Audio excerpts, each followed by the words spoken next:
किसी लूप का inductor as an element in circuit, देखिए हर लूप का अपना एक सेल्फ इंडक्टेंस है। आज तक हम लोग सेल्फ इंडक्टेंस जो भी क्वेश्चन बनाए हर में इग्नोर कर देते थे, लेकिन लूप का अपना एक ये तो प्रॉपर्टी है, उसका अपना इंडक्टेंस है। लेंज लॉ के हिसाब से बढ़ रहा है तो बढ़ने से रोकेगा, घट रहा है तो घटने से रोकेगा। ठीक है, तो एज ए एलिमेंट है वो चीज। तो उस एलिमेंट को कैसे लिखते हैं, कैसे सिंबलाइज करते हैं, उसको समझते हैं। कोई भी लूप है, लूप का एक मान लो ये लूप है, इसमें 3 एलिमेंट, इसमें इसमें एक तो एलिमेंट हो गया, मान लो इसमें सेल है, कोई बैटरी लगा हुआ है। सेल में 2 टाइप का हो सकता है, डीसी सोर्स जो आज तक हम लोग पढ़ते आ रहे हैं, और अब जो अगला चैप्टर पढ़ेंगे वो एसी सोर्स, कुछ भी हो सकता है। डीसी सोर्स को आप ऐसे रिप्रेजेंट कर रहे हो और एसी सोर्स को ऐसे रिप्रेजेंट कर रहे हो।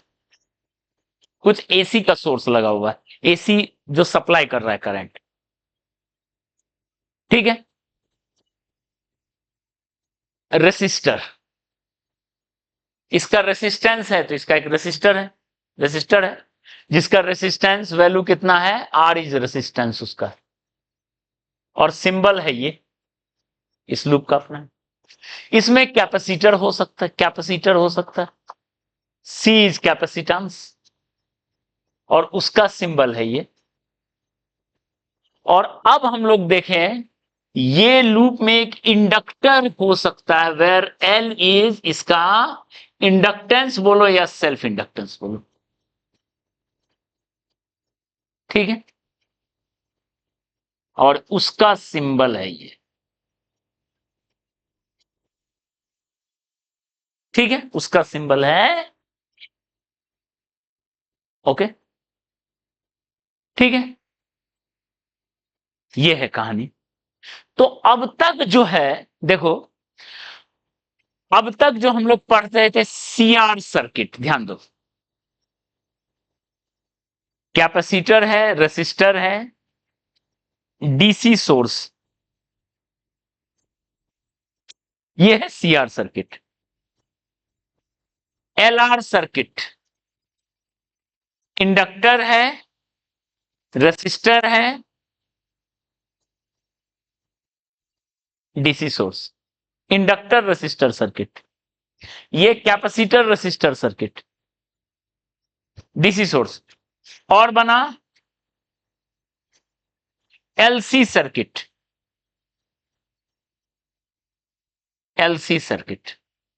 तो डीसी सोर्स के साथ 3 हो सकता है कॉम्बो। ठीक है, जिसमें इसको पढ़ेंगे हम एसी चैप्टर में, इसको पढ़ेंगे एसी चैप्टर में, इस दोनों को पढ़ेंगे बाद में, मतलब आफ्टर दुर्गा पूजा मान लो, क्योंकि ये दोनों जो है स्कूल लेवल में नहीं है। सीआर सर्किट, एलआर सर्किट, इसका आइडिया हम लोग कभी देखे हैं। जैसे एलआर सर्किट है तो ऑन करेंगे तो करंट तुरंत बढ़ेगा नहीं, ई बार T0 पे करंट क्या होगा, 0 ही होगा। आपने स्विच ऑन किया, जैसे जैसे टाइम बढ़ेगा करंट बढ़ेगा, और इनफाइनाइट टाइम के बाद, T tending to infinity time के बाद, I टेंडिंग टू, तुरंत ई बार नहीं होगा, क्योंकि रोकने वाला ये है, ये नहीं रहता तुरंत ई बार होता। सेम चीज यहां सीआर सर्किट क्या है, मान लो आपने यहां पे 0 चार्ज था, सी आर, यहां स्विच है आपने ऑन किया, तो याद करो अगर रेसिस्टर नहीं रहता था, एक कैपेसिटर ऑन करेंगे तुरंत चार्ज हो जाता था सी। अगर ई इसका ईएमएफ है, तो चार्ज सी हो जाता था, तुरंत होता था। लेकिन अगर रेसिस्टर है तो उसको जाने से रोकेगा, चार्ज फ्लो को रोकेगा। यानी T0 पे Q का वैल्यू है 0, जैसे जैसे टाइम बढ़ रहा है चार्ज, और टाइम इंफिनिटी टाइम के बाद जो चार्ज होगा वो क्या होगा, सी।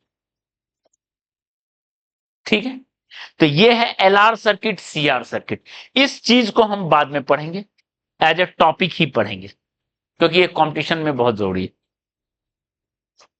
ठीक है, किसी साल रखता है, किसी साल हटाता है, हम लोग देख लेंगे उसको। ओके, इसके बाद हम लोग इस एसी वगैरह पढ़ लेंगे, ठीक है, ऑप्टिक्स वगैरह पढ़ लेंगे। उसके बाद एक दिन एक पूरा क्लास लग जाएगा एलआर और सीआर में, कैसे बढ़ेगा, कैसे उसका ग्राफ होगा, काफी कुछ। ओके, सीआर सर्किट दिया हुआ है करंट चैप्टर में अंतिम में, मतलब एनसीईआरटी में नहीं, एनसीईआरटी में तो हटा दिया था। और एलआर सर्किट भी, ठीक है, एचसी वर्मा में ईएमआई के अंतिम में दिया हुआ है। एलसीआर भी हो सकता है, पर हो सकता है एसी में ज्यादा इंपॉर्टेंट, ठीक है, ये पढ़ेंगे एसी में, ठीक है। साथ ही साथ एसी में ये भी पढ़ेंगे एलआर, ये तो अभी पढ़ लेंगे हम लोग एसी में। ये देखो सीआर, एसी के साथ कॉम्बो आराम से पढ़ लेंगे अभी, एलआर सीआर, ठीक है, ये सब अभी पढ़ेंगे, ये भी एसी में पढ़ेंगे। इन दोनों का भी कॉम्बो ले सकते हैं, एल और सी का, एलसी सर्किट, ये भी पढ़ेंगे। देखो एसी सोर्स है, इन तीनों का सीरीज, ये भी एसी में पढ़ेंगे। अभी सब हम लोग एसी में पढ़ेंगे। और जेई के मतलब 12th के सिलेबस में सीरीज में कॉम्बिनेशन है, एलसी सीआर एलआर सीरीज, लेकिन जो लॉजिक बताएंगे फेजर मेथड, उससे आप पैरेलल कॉम्बो भी पढ़ सकते हैं। ये सब सीरीज कॉम्बिनेशन है, लेकिन वही लॉजिक से पैरेलल को भी हम लोग सीख सकते हैं। इसको जब हम एसी अभी शुरू करेंगे तो बताएंगे ही, यानी एसी में ये सब है, ठीक है। यानी इंडक्टर आप समझ गए एज एन एलिमेंट है, इंडक्टर, कोई इंडक्टर एज एन एलिमेंट है, ये एल, ठीक है। आई करंट है, तो हम लोग देखें इसके, इसका खुद का फ्लक्स होगा एल आई, इसमें जो इंड्यूस्ड ईएमएफ होगा वो कितना होगा, minus L D I by D T. एक इंडक्टर एज एन एलिमेंट, मतलब एज एन एलिमेंट है वो। ओके, बस ये पॉइंट को देखो, ये पीवाईक्यू रिलेटेड बढ़िया क्वेश्चन बनता है। अगर मान लो कोई इंडक्टर है, आई करंट है, एल है, ये पॉइंट है ए और ये पॉइंट है बी, तो देखो इंडक्टर का काम क्या है, करंट चेंज को अपोज करना। इंडक्टर का काम है करंट चेंज को अपोज करना। तो अभी जो लॉजिक बताएंगे इससे आपको और विजुअलाइज होगा। क्या है, देखो ये करंट है ऐसा, ओके। अगर आई कांस्टेंट है, आई कांस्टेंट, तो इसका कोई रोल है क्या, क्योंकि करंट चेंज हो ही नहीं रहा है। D I by D T हो गया जीरो, ई सेल्फ हो गया जीरो, इसके कोई बैटरी नहीं है, यानी ये it acts as a conducting wire, ये कंडक्टिंग वायर की तरह काम करेगा इंडक्टर। लेकिन अगर करंट बढ़ा तो इसका काम क्या है, करंट को घटाने का कोशिश करेगा, यानी इसमें जो बैटरी बनेगा सेल्फ इस टाइप का बनेगा। देखो डायग्राम देखो,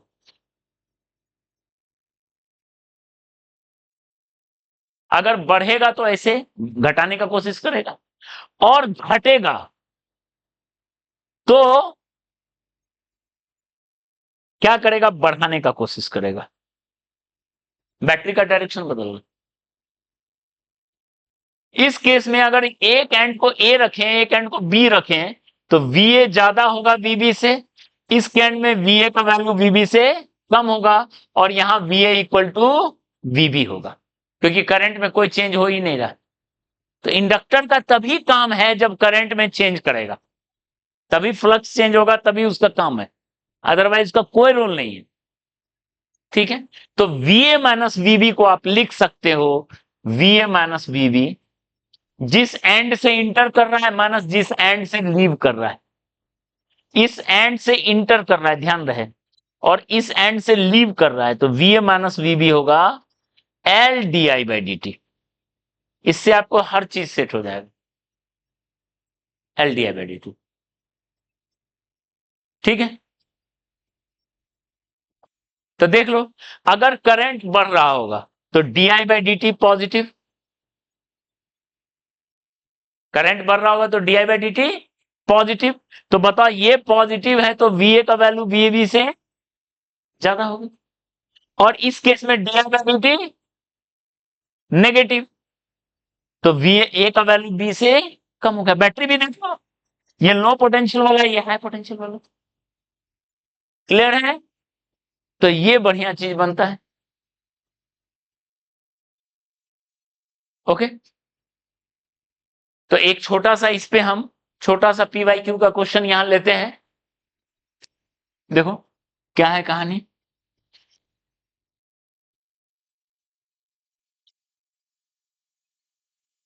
अब PYQ बुक निकालोगे तो आपको दिख जाएगा ऐसा कहानी। एक इंडक्टर है और एक रेसिस्टर है, ठीक है, 5 एम्पियर करंट है,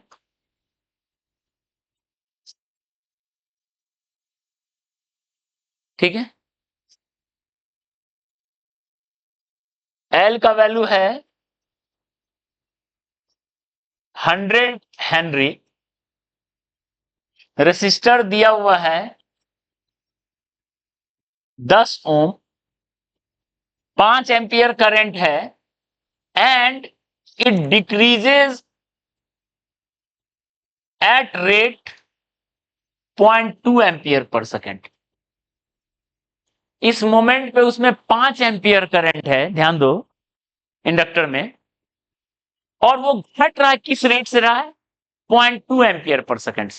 और आपको निकालना है एक्स वाई के बीच का potential difference, right? Potential difference across X Y, that is Vx minus Vy निकालना है। क्या होगा ये निकालना, ओके, Vx माइनस Vy निकालना, ठीक है। तो कैसे होगा? जहां देख लो लॉजिक, इंडक्टर में करंट घट रहा है, ये वाला केस है, ओके, इंडक्टर में करंट घट रहा है, ये वाला केस है। तो कर लेते हैं हम लोग, देखो ये एक्स है वाई है, बीच वाला पॉइंट को जेड दे देंगे। कैसे बनाएंगे सॉल्यूशन देख लो। रेसिस्टर में तो I इंटू आर होगा, में कोई दिक्कत नहीं है, लेकिन इंडक्टर में क्या होगा? L इंटू आई नहीं होगा, L इंटू DI/dt होगा। किस रेट से चेंज हो रहा है? क्योंकि इंडक्टर में rate of change of current मायने रखता है। क्लियर है? तो बताओ यहां पे हम क्या लिखेंगे? हाँ, उस मोमेंट के लिए पूछा।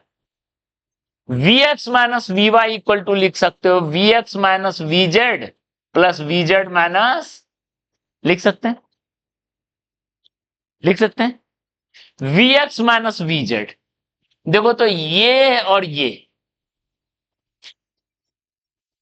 ये करंट घट रहा है, ये लो एंड होगा, ये हाई एंड होगा। वैल्यू कितना होगा? L इंटू करंट का चेंज, ठीक है। तो बताओ Vx माइनस Vz होगा माइनस साइन के साथ, क्योंकि ये लो है ये हाई है, 100 इंटू 0.2। किस रेट से चेंज हो रहा था? 0.2, माइनस साइन ले लिए, मतलब ये लो एंड हो गया, वो हाई एंड हो गया, प्लस Vz माइनस Vy, तो I इंटू आर, यानी ये कितना हो गया बताओ? ये 10 से गया, बी माइनस 20 प्लस 50 कितना हो गया? ठीक है, इस टाइप से इंडक्टर एज एन एलिमेंट हम लोग देख सकते हैं, ठीक है। और अब हम लोग मूव कर रहे हैं इसी चैप्टर।